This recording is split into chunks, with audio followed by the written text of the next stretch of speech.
Hello everyone! Today's recipe ay gagawa tayo ng mango sago or it is a pearl tapioca guys. Okay, so dessert na paborito ng mga Pinoy. So mango sago is a refreshing and satisfying summer dessert or sa English guys ay mango sago. So napakaslang guys, pero ito ay napaka juicy and creamy that made of chunks of mangoes, ripe mangoes, and milk for this dessert. So tapioca pearls are made from cassava root or yung tinatawag natin guys na sago. Okay, so absolutely napaka-refreshing nito guys at napakasarap. Superb. Okay, please don't forget to subscribe, like, and share. Click the bell for you guys to keep updated.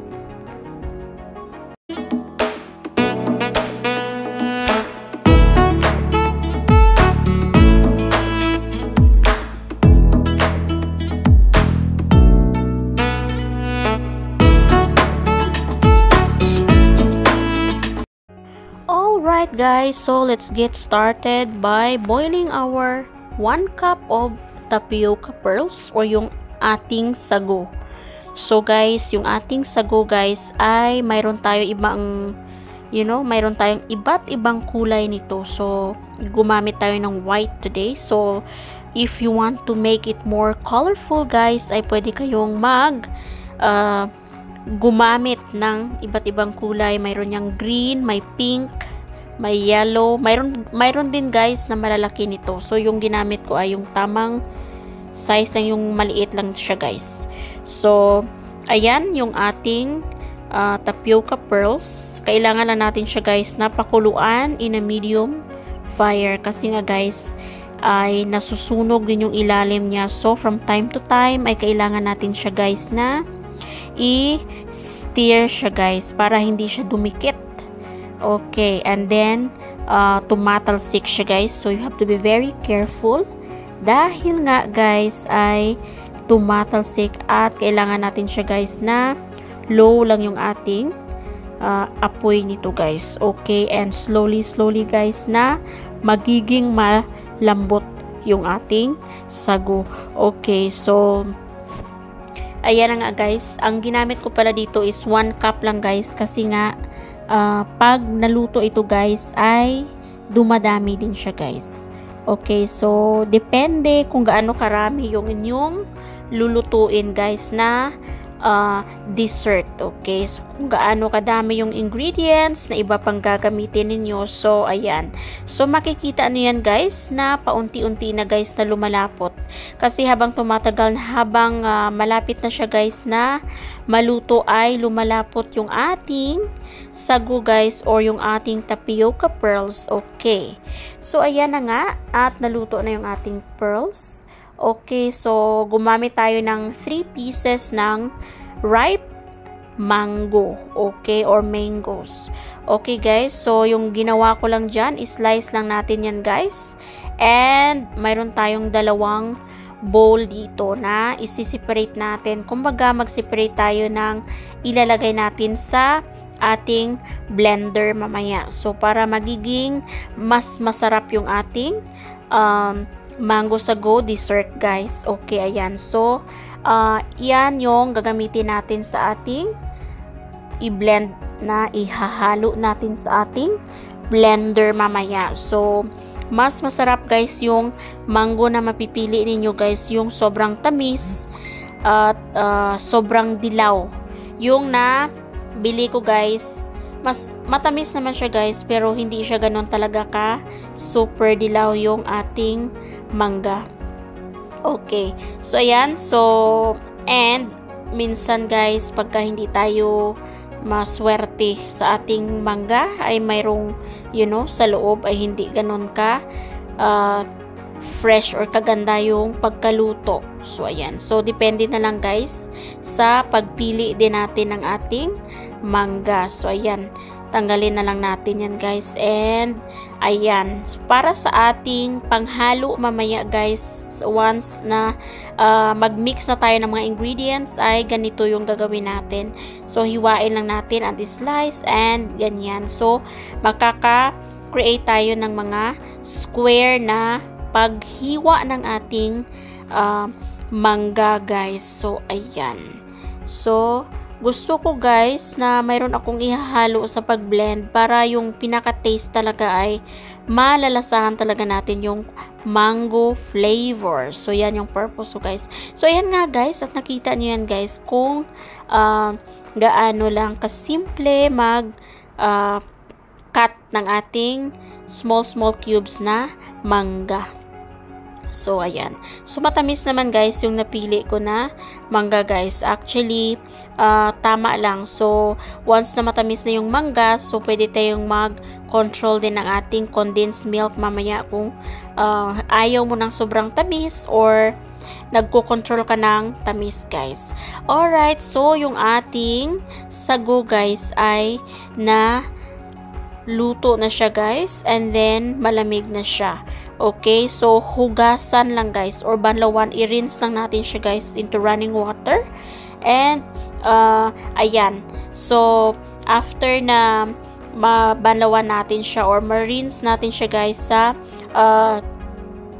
tubig, so i-ano lang natin sa ating mga strainer para lumabas yung excess water. So hindi natin kailangan yung maraming tubig. So kailangan nating tanggalan ng tubig guys. So kaya natin to hinugasan para magbuo-buo talaga guys. Matatanggal yung mga sobrang starchy dyan sa ating pearls guys. So ayan. So ayan, hayaan lang muna natin na tumulo yung iba pang tubig dyan guys na sa pag-rinse natin sa ating tapioca pearls. Alright, so ayan, hayaan lang muna natin siya guys na tumulo at matanggal lahat ng mga tubig dyan guys. Okay, so ayan, at pinapalamig ko na nga yan guys, at hayaan lang yan.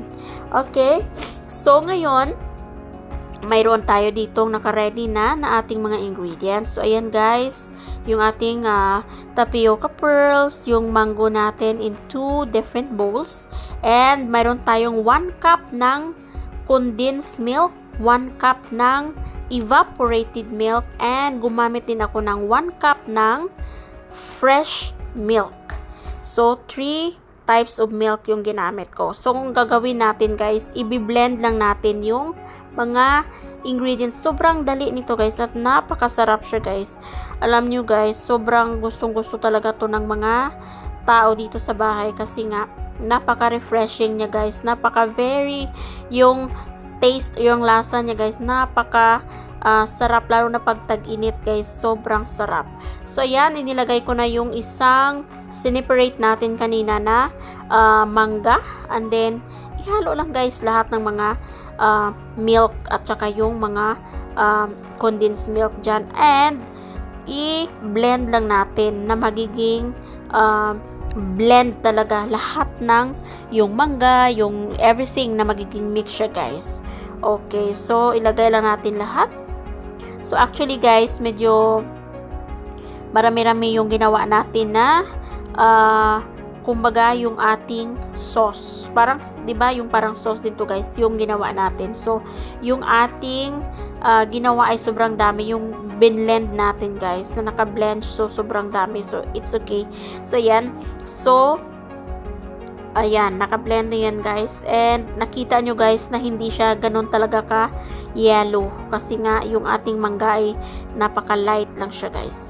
Okay, so, sa ating malaking bowl guys, ilagay lang natin yung ating pearls or yung ating sago guys, ilalagay lang natin dyan. So nahugasan na yan, na-rinse na, and wala na yung tubig dyan guys. So ayan, so makikita nyo na sobrang dami din ng ating sago na ginamit. So sa 1 cup guys, yan ang kinalabasan niya guys, medyo marami-rami din. So ayan na nga, at ihalo na natin yung ating blended items. So ayan, so tingnan muna natin kung tama lang yung pagkalagay natin ng ating yung yung kumbaga yung ating mga blended items, guys. So kung magiging watery siya ay hindi naman siya ganoon ka watery, guys. So kung sobrang dami, mas marami, mas masarap kasi refreshing siya nga, guys. At saka mamaya pag ilagay mo yan sa fridge, guys, ng 24 hours or overnight ay magiging thick din yan, guys. So ayan, so tama lang to, guys, and hindi ko na lang din inubos pa kasi nga magiging sobrang dami. So ayan, ilagay na natin yung ating mangga. So ayan, dahan-dahan natin yan, guys, i-mix yung ating mangga na naka-cubes siya, guys. So ayan, so mas maraming mangga, mas masarap din. So ayan, so next time pwede tayong mag-add ng mga 5 pieces na mangga, guys, is more than enough para sa ating mixture today. So ayan, enough na yan, guys.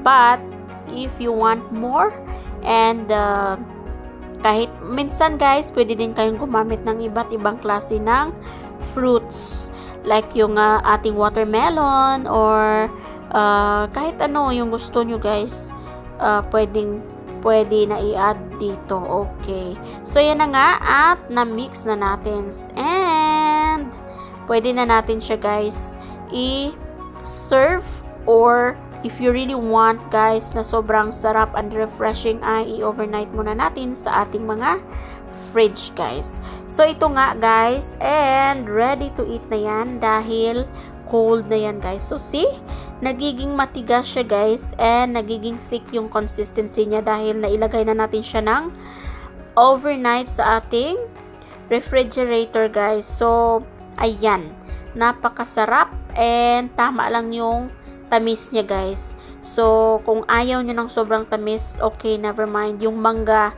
ay matamis na yan, guys. So hindi na kailangan talagang sobrahan ng condensed milk. Okay, so yan na nga, guys. I hope nagustuhan nyo ang ating video today. So pasensya na kayo, guys, medyo yung boses natin parang tayo, guys, medyo may sakit ng kaunti.